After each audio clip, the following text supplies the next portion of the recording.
संविधान के बाद जब इनको पढ़ने लगे सब लोग, तो अब इनसे कोई अवतार पैदा नहीं होता। अब एक वेद में भी ये ताकत नहीं है कि कोई 400 रुपए की किताब मात्र 20 रुपए में, 400 रुपए की किताब मात्र 20 रुपए में बना दिया। जिन किताबों को कभी पवित्र मानते थे, आज उन्हीं किताबों को बेच बेचते हैं। वो संस्कृत भाषा केवल भारत में ही क्यों चलती है? इनके देवी देवताओं को केवल संस्कृत आती थी? ये एक समय पे ऐसा था कि जान गंवा कर भी, जान देकर भी दलित और शूद्र इनको पढ़ नहीं सकते थे।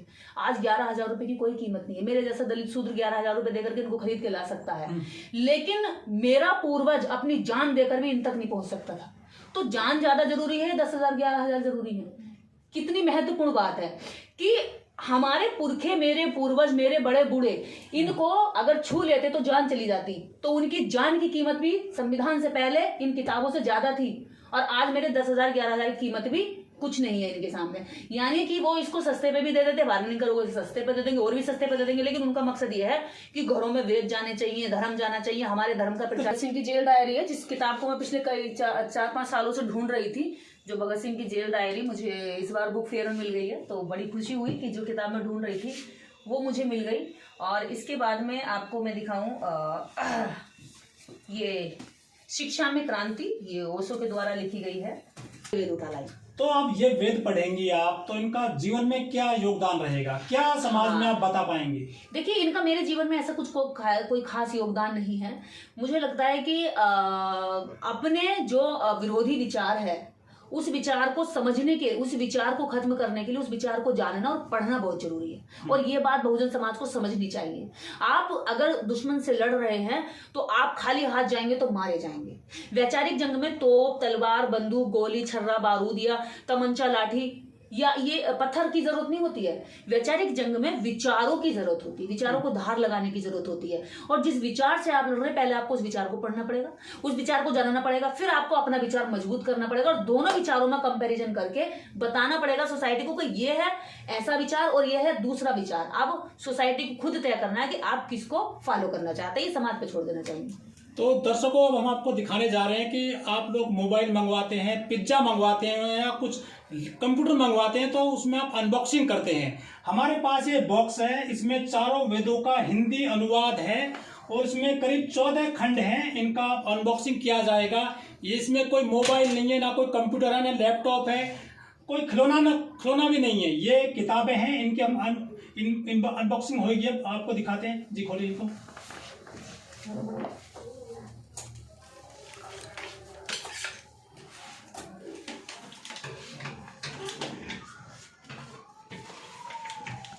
दीदी निर्देश जी, ये जो किताबें लेकर के आई हैं बुक फेयर से, ये है वेद, और ये वेद हैं, स्पेशली ये वेदों का बॉक्स है।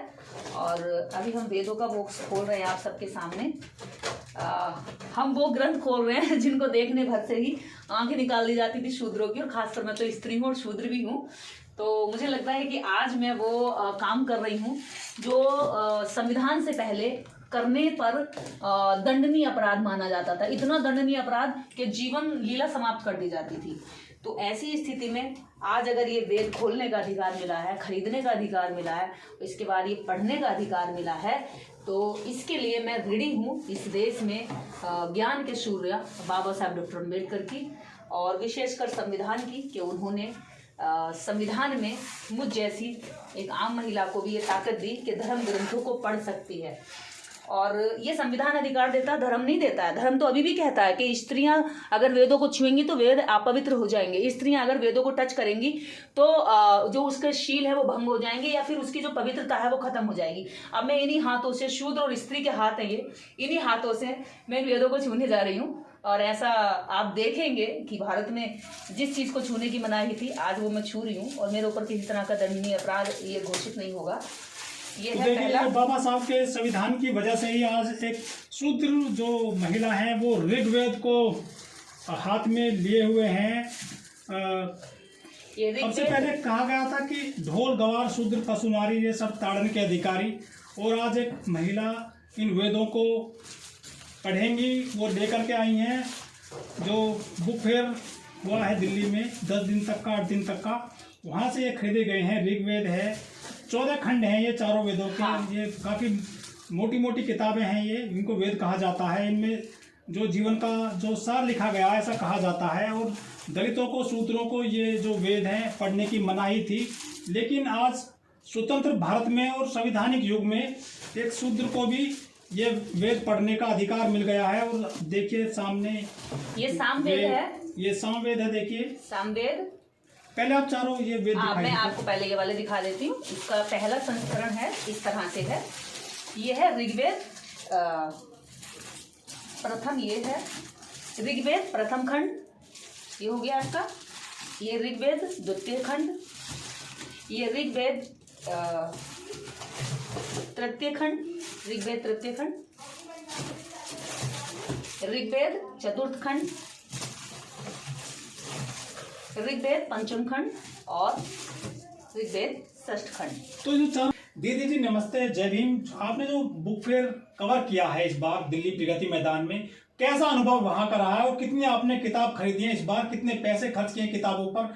लोग खर्च करते हैं कपड़ों पर, जूतों पर, मोबाइल पर, टीवी पर, लेकिन आपने इस बार किताबें खरीदी हैं। हमारे सामने भी एक ये बॉक्स है, चारों वेदों का हिंदी अनुवाद, ये पूरा जखीरा है किताबों का।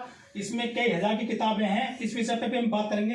निधेश जी, क्या लगता है ये जो पूरा बॉक्स है, कितनी इसमें किताबें हैं और कितने का आपने इस बार खरीदा है पूरा जो जखीरा है किताबों का? इसमें जो है 7 खंड है और ये संपूर्ण वेदों का हिंदी अनुवाद है, हिंदी प्लस संस्कृत दोनों में है। तो यहाँ हमें संस्कृत के श्लोक और साथ ही साथ हिंदी में समझने का भी एक बारीकी तरीके से रास्ता मिलेगा। क्योंकि कई बार क्या है, हम संस्कृत को पढ़ लेते हैं, बहुत सारे शब्द हमारे उतर जाते हैं, हमें समझ नहीं आते, हम समझा नहीं पाते लोगों को। तो इसकी एक खासियत ये है कि हिंदी अनुवाद में है, और हिंदी अनुवाद इसलिए लाए ताकि हम समझ लें कि जिन वेदों की लोग बुराई करते हैं या हम उनकी कमियों को बताते हैं, तो तरीके से समझ ले, कहीं ऐसा तो नहीं हमसे कहीं भूल हो रही हो।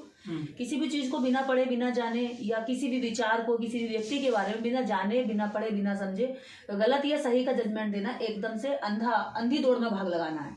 तो मुझे लगता है कि पहले पढ़ना चाहिए। अभी तक मेरे पास थे, हमने अलग अलग टुकड़ों में इधर उधर से खरीद कर पढ़े थे, एक वेद कहीं से मिल गया, एक कहीं से, एक कहीं से। लेकिन इस बार बुक फेयर में ये बड़ी अच्छी बात है कि सब कुछ एक जगह पर मिल गया और इकट्ठा मिल गया। तो अभी मैंने खोला भी नहीं है, आपके सामने ही इसको खोलेंगे हम। लेकिन निर्देश जी, आजकल लोग मोबाइल खरीदते हैं नई नई सीरीज के, आप जो पीछे को बैक गियर लगा रहे हैं, आप वेदों की तरफ जा रहे हैं, ग्रंथों की तरफ जा रहे हैं, इसका क्या खास कारण है? देखिए, नहीं, हम पीछे को नहीं जा रहे हैं। किताबें हमेशा लोकप्रिय रहेंगी। मोबाइल से आई हुई चीजें भी अगर आई हैं, तो अगर किसी ने मोबाइल पर भी कुछ डाला तो वो कहीं ना कहीं से उसने स्रोत लिया होगा, तो वो किताबों से लिया होगा। किताबें इतिहास को संचित करके रखती हैं, संग्रहित करती हैं, वो उसको जोड़कर इकट्ठा करती हैं, वो सीरीज बनाकर रखती है। तो किताबें जो है व्यक्ति को निखारती हैं, किताबें व्यक्ति के व्यक्तित्व को, उसके विचारों को पैना करती हैं, तेज करती हैं।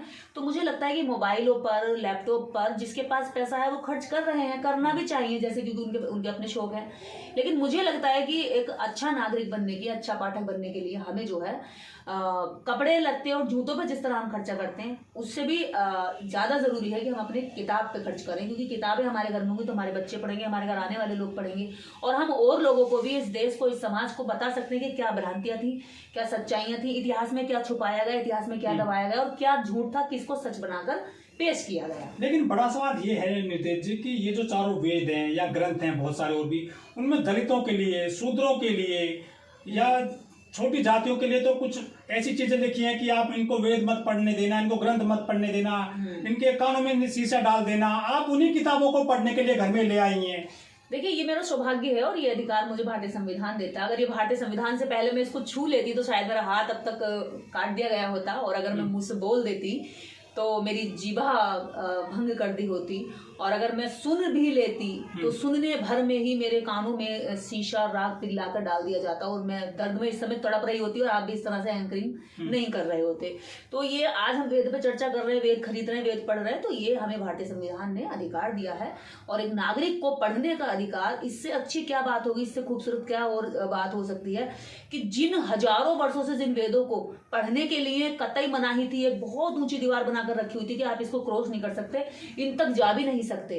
तो यही कारण है कि आज जब देश के अंदर नागरिकों को ये मौका मिला है तो अब पढ़ना चाहिए, अब जानना चाहिए, और जान करके खोदना चाहिए उस कब्र को कि क्या इसके अंदर दफन था जो तुमने हमारे महापुरुषों को या हमारे समाज के हमारे बुजुर्गों को पढ़ने नहीं दिया। यही जानने के लिए हमारे समाज के, खासकर इस देश के दलितों को और इस देश के शूद्र स्त्रियों को, इन 3 वर्गों को हर हालत में ये वेद पढ़ना चाहिए कि आखिर ऐसा क्या था जो इनको पढ़ने के लिए मना किया गया था। और पढ़ने पर एक तो आप जो है शूद्र हैं और दूसरे आप फिर आप महिला हैं। हाँ। क्या आपको कहाँ से इतनी ताकत मिली कि आप वेदों को पढ़ेंगी आप? देखिए, वेदों को पढ़ने की ताकत बाबा साहब डॉक्टर अम्बेडकर के विचार से मिली है मुझे। जब हम बाबा साहब डॉक्टर अम्बेडकर का साहित्य पढ़ते हैं तो उनके साहित्य में जब भारत की जाति व्यवस्था और बड़े व्यवस्था के बारे में उनकी बुकें पढ़ते हैं, उनका लिटरेचर पढ़ते हैं, तो उसमें उन्होंने जगह जगह पर वेदों का जिक्र किया है। जगह जगह वेदों के जो श्लोक हैं वो डाले हैं, और जितने धार्मिक ग्रंथ हैं जिनमें असमानता थी उनको उन्होंने संदर्भ देते हुए व्याख्या करी है।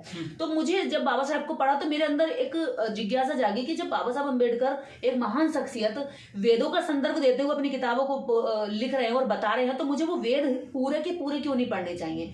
जब मैंने यहाँ पर कुछ कुछ श्लोक पढ़कर ही मेरे अंदर इतनी जिज्ञासा हुई कि मुझे पूरे वेद पढ़ने चाहिए और मैं पूरे। नितेश जी, आप ये जो वेदों को लेकर के आए हैं, जीवन में इनका क्या उपयोग मानती हैं आज के समय में? देखिए, आज के समय में मुझे लगता है जितने मैंने अभी तक पढ़े हैं, जो भी खंड पढ़े हैं, उनमें मुझे पढ़ करके आज के जो मानव जीवन में या आधुनिकता वाले जीवन में, वैज्ञानिक जीवन में, इनका कोई भी जो महत्व है हमारे जीवन सुबह से लेकर रात तक, सोने तक, किसी भी तरह से बहुत सारी चीजें ऐसी हैं जो मैच नहीं करती। कुछ तो ऐसी है जो मानव सभ्यता के खिलाफ है, और कुछ ऐसी हैं जो कहीं ना कहीं आपको अनुशासन में रखने के लिए, जैसे सुबह उठना है, समय से उठना है, समय से पूजा करना है, या पद्धति है, वो एक तरह से मुझे लगता है कि सुबह जल्दी जगना, उठने का जो एक तरीका है धर्म के अंदर, वो कुछ हद तक मुझे सही लगता है कि आदमी अनुशासन में रहता है, सुबह जल्दी उठता है, जागता है, या पूजा करता है, या उसको लगता है कि शांति मिल रही है मन को। तो एक तरह से इस चीज को मैं सही मान सकती हूँ कहीं ना कहीं, क्योंकि जीवन में अनुशासन जरूरी है। लेकिन वेदों के अंदर जिस तरह की चीजें कही गई हैं कि बहुत सारे लोग ये कहते हैं कि भाई हमारे वेदों में पूरा विज्ञान भरा हुआ है, लेकिन अगर हम वेदों को पढ़ते हैं तो विज्ञान जैसा कुछ दिखाई ही नहीं देता। इतनी गपोड़ कथाएं, कल्पनाओं जैसी बातें हैं कि जैसे बच्चा कोई कल्पना करता है कि मैं ये आसमान में उड़ूंगा, मेरे पंख निकल आएंगे और मैं ऐसे चल दूंगा। तो इस तरह की कल्पना, काल्पनिक बाजी जो है इस किताबों में की गई है। पर आज जब ये केवल एक वर्ग पढ़ता था इसको, यानी कि जब केवल ब्राह्मण पढ़ता था, तो ये बहुत महान और शक्तिशाली हुआ करते थे, इनके माध्यम से समय समय पर अवतार भी पैदा होते थे। लेकिन अब जब इस देश के अंदर ये पढ़ने का अधिकार सबको मिल गया, सब इसको पढ़ सकते हैं, सब इसके बारे में जान सकते हैं, तो अब ना तो ये तो संविधान लागू हुआ उसके बाद में मिलाना अधिकार, बिल्कुल संविधान के बाद जब इनको पढ़ने लगे सब लोग, तो अब इनसे कोई अवतार पैदा नहीं होता। अब एक वेद में भी ये ताकत नहीं है कि कोई एक भी अवतार पैदा कर दे, वरना पहले इन्हीं वेदों से इतने अवतार तैयार होते थे, वक्त वक्त पर अवतार तैयार होते रहे। अब कोई अगर अवतार बनने की कोशिश करता है तो आसाराम बापू जैसा जो है संविधान उसको बना देता है और जेल में पहुंचा देता है। तो अवतार की अब जरूरत नहीं रही है, क्योंकि अब जो इनकी कल्पनाएं थी, कहानियांबाजी थी, वो सब आम जनता के बीच में आ गई। संविधान लागू होने के बाद में देश में इनकी महत्व कम हो गया है या फिर खत्म हो गया जी, खत्म हो गया इनका। देखिए, जब इसका उपयोग तब तक ही था जब तक इस भारत में संविधान नहीं था, जब तक सबके लिए समान शिक्षा नहीं थी। आज जब सबके लिए शिक्षा हो गई है तो अब इनका महत्व उन लोगों के लिए बिल्कुल बेकार हो गया जो लोग कहते थे कि हमारे ग्रंथों को अगर तुम छुओगे तो ये अपवित्र हो जाएंगे, इनकी शुद्धता खत्म हो जाएगी, इनको नहीं छू सकते, हाथ पैर काट देते थे छूने पर। आज वो लोग इनको कहते हैं कि पढ़ो। आज आपको पता है ये बांटने बेचने के लिए ना वहां पे हाथ जोड़ रहे हैं, आप ले लीजिए, आप बहन जी ले लीजिए, ये ले लीजिए, मतलब आवाज लगा लगा करके कह रहे हैं कि 400 रुपए की किताब मात्र 20 रुपए में, 400 रुपए की किताब मात्र 20 रुपए में, वेद पढ़िए, वो पढ़िए। यानी कि वो अपने धर्म को अब जबरदस्ती लोगों से कह रहे हैं कि इसे पढ़ो।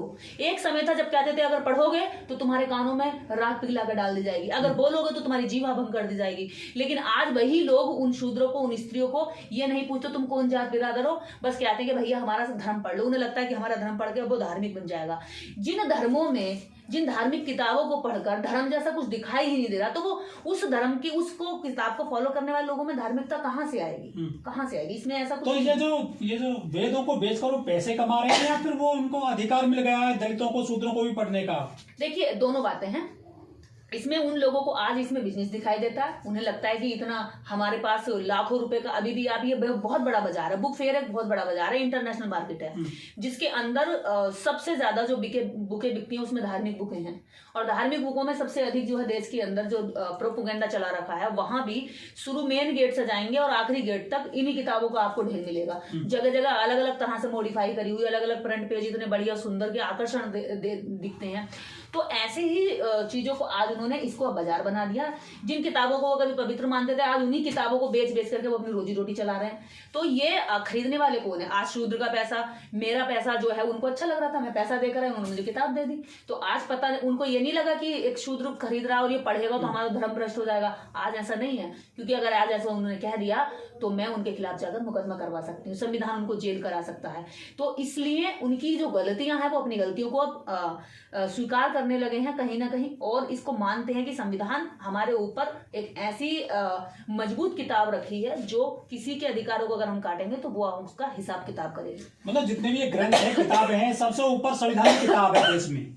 बिल्कुल संविधान से ऊपर नहीं है। सबसे बड़ी, सबसे मान्यता प्राप्त और सबसे महत्वपूर्ण किताब, भारत को चलाने वाली, भारत की जनता को चलाने वाली, भारत देश को चलाने वाली सबसे महत्वपूर्ण, विशाल और मजबूत किताब भारतीय संविधान है।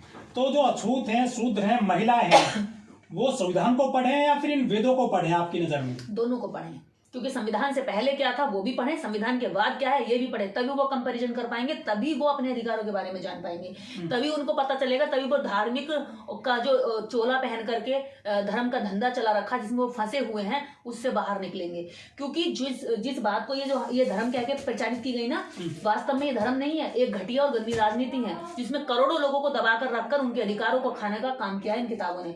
और ये किताबें उन लोगों ने लिखी, उन शातिर लोगों ने लिखी है जिन शातिर लोगों को इस देश के असली मूल निवासियों को गुलाम बनाना था। उन्हें पता था वो ऐसे हमारे काबू में नहीं आएंगे, इसलिए उन्होंने इन किताबों को लिखा, और इन किताबों को लिखने के बाद ये कह दिया कि भगवान ने लिखी है, ये हमारे किसी भी देवीय शक्ति ने ऊपर से लिखी है। अब ये बताइए, हर किताब के पीछे लेखक का नाम है, ठीक है, लेखक का नाम है, भाषा का बाई।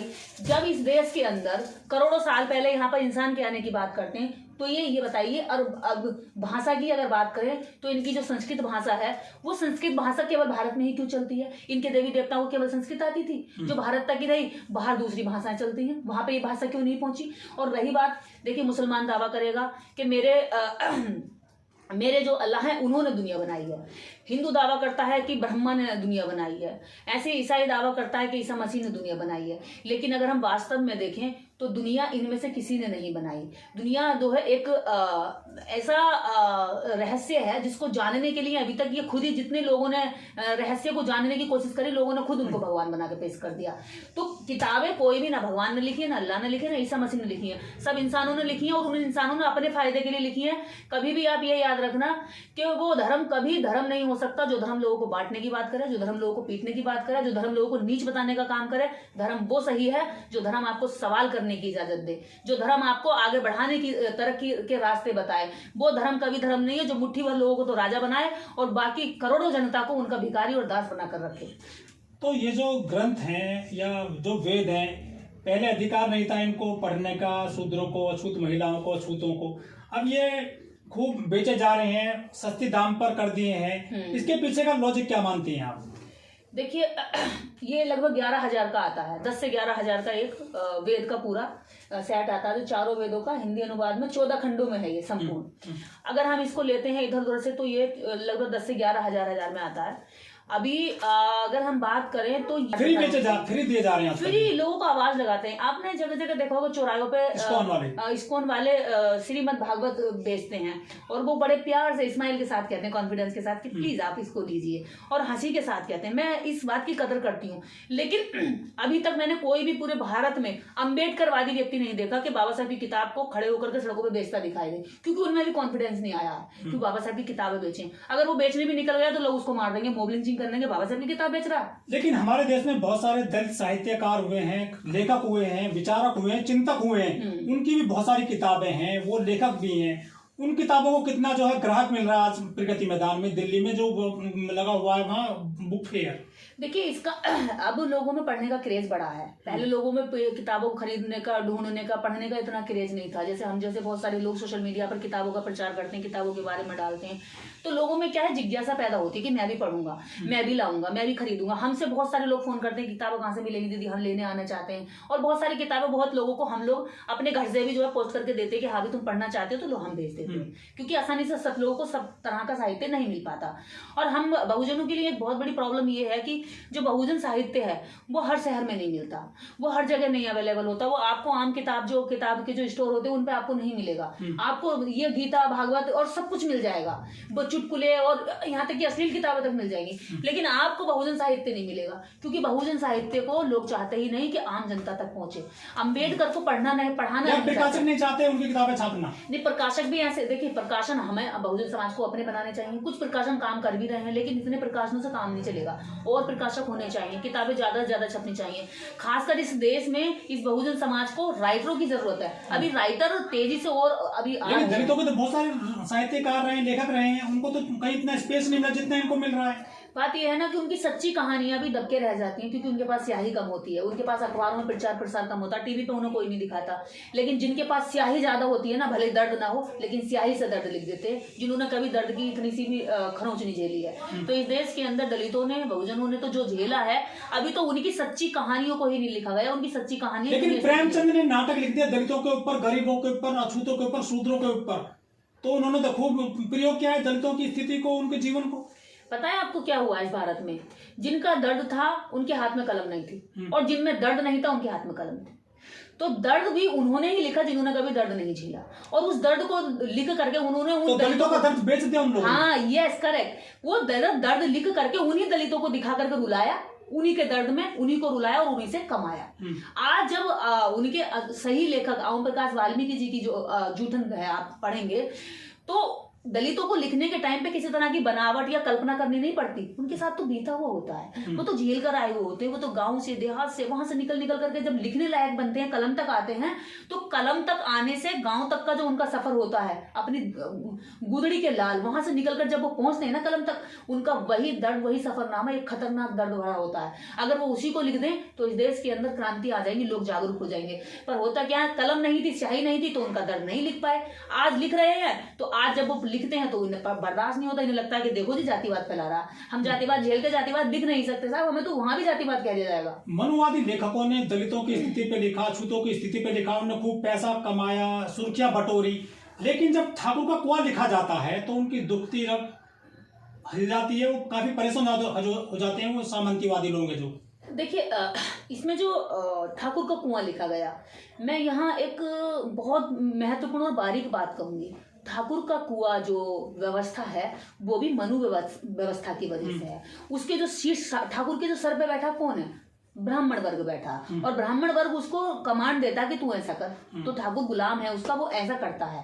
तो ठाकुर का कुआं खत्म करने से पहले हमें मनु जो सिस्टम है, जो मनु विचार ठाकुर के दिमाग में है, वो खत्म करनी है। और ठाकुर के कुएं, आज मैं मानती हूँ ठाकुर का कुआं भले ही नहीं है, लेकिन ठाकुर का कुआं जैसी सोच हर किसी के दिमाग में आज भी बैठी हुई है, जातिवादी सोच। तो हमें जातिवादी सोच को मारना, ठाकुर को नहीं मारना है। ठाकुर भी इंसान है, लेकिन उसके दिमाग में गया हुआ जो विचार है वो खतरनाक है, उस विचार को खत्म करना है। लेकिन यहाँ जाड़े की रात जैसे उपन्यास और वो कहानियां बहुत प्रचलित हैं, पूस की रात, लेकिन जब दलित अपने कुछ लिखते हैं कहानियां, उनको इतनी प्रसिद्धि नहीं मिल पाती है किताबों में।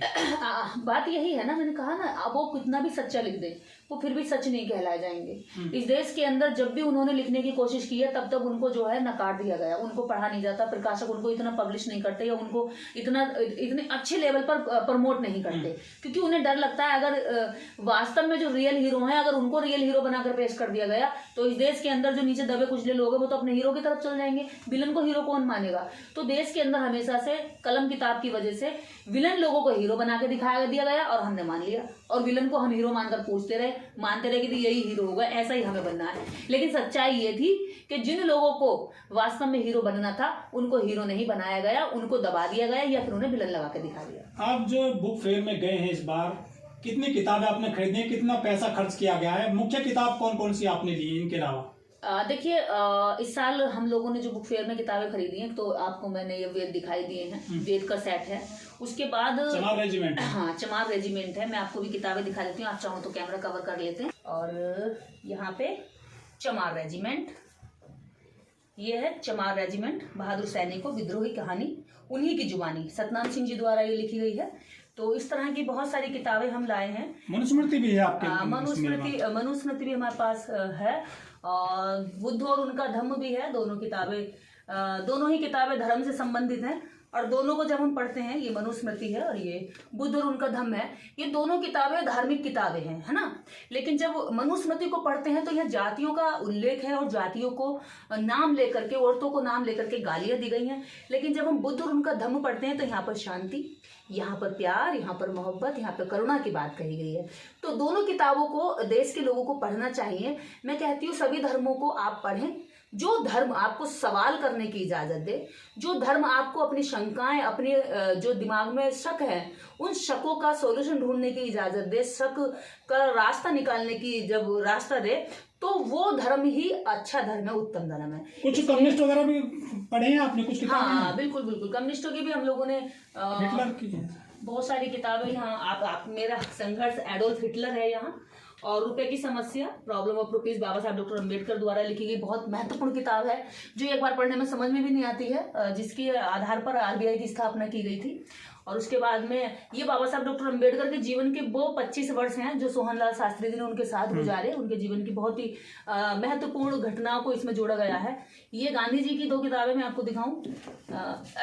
लोग कहते हैं कि आप गांधी जी को बहुत विलन बनाती हैं, लेकिन गांधी जी को हम विलन नहीं बनाते। जो उसके इतिहास में, जो हमारे देश के इतिहास में लिखा गया है, ये महात्मा गांधी जी का किताब है, मेरे सपनों का भारत, और ये सत्य के प्रयोग। तो गांधी जी की ये 2 किताबें महत्वपूर्ण है, ये भी पढ़नी चाहिए।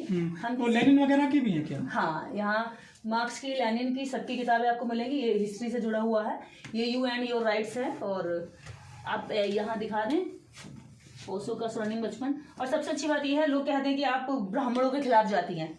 ये जंगे आज़ादी में ब्राह्मण समाज, ये किताब है जिसमें ब्राह्मणों का जो योगदान है उसके बारे में कहा ना, कि जो हीरो नहीं है उनको हीरो बना के पेश किया गया, क्योंकि उनके पास में कलम थी और दवात थी, स्याही से उन्होंने बना दिया। और यहाँ पर वाल्मीकि समाज देश का बहुत बड़ा तबका है। ये डॉक्टर अंबेडकर और वाल्मीकि समाज, बाबा साहब डॉक्टर अंबेडकर ने वाल्मीकि समाज के लिए क्या क्या काम किए, क्या क्या बोला, ये सब चीजें इसके अंदर हैं। और ये पाकिस्तान और भारत का विभाजन, बाबा साहब डॉक्टर अंबेडकर द्वारा लिखी गई है, वो इसके राइटर हैं। यहाँ पर प्रेमचंद की बहुजन कहानियां, मुंशी प्रेमचंद को लोग पढ़ते रहे हैं, हमने भी अपने स्कूल में पढ़ा है किताबों में। यहाँ मैं आपको एक और दिखाऊं कि कहाँ गई, बहुत महत्वपूर्ण किताब थी। हाँ, आप यहाँ कैमरा डालें, ये है सब महत्वपूर्ण किताबें। ये भगत सिंह की जेल डायरी, कई सारी किताबें लाए हैं। इस साल की जो किताबें हैं ये बहुत महत्वपूर्ण है। ये भगवत गीता भी है, भगवत गीता लाए हैं। और ये कंच अलैया जी की बहुत फेमस किताब है, जो वर्ल्ड स्तर पर बिक्री हुई है इसकी, और इसके बारे में लोगों ने बहुत सारी जानकारी कलेक्ट करने की कोशिश की, हमसे भी पूछा है। तो ये अभी बुक फेयर लगा हुआ है, 1 दिन और है, आप जाकर वहां से ला सकते हैं। ये आपके साथ सामने जितनी किताबें हैं, ये वो महत्वपूर्ण दस्तावेज है इस भारत के अंदर। ये आपको एक किताब और दिखाती हूँ, ये है कास्ट मैटर, ये सूरज एंगड़े द्वारा लिखी गई है, जिन्होंने अभी ओरिजिन नाम की एक फिल्म भी बनाई है, जो मूवी पूरे विश्व स्तर के सिनेमा घरों में दिखाई गई। तो सूरज एंगड़े बहुत महत्वपूर्ण किताब को लिखा। आप इसको ये दिखाए, इत सिंह और हेन सांग फाइहान, सारे चीनी बौद्ध यात्रियों की इसमें जो है हमारे पास संकलन है। ये देखिए, ये हेन सांग है, हेन सांग ये हैं। इसके बाद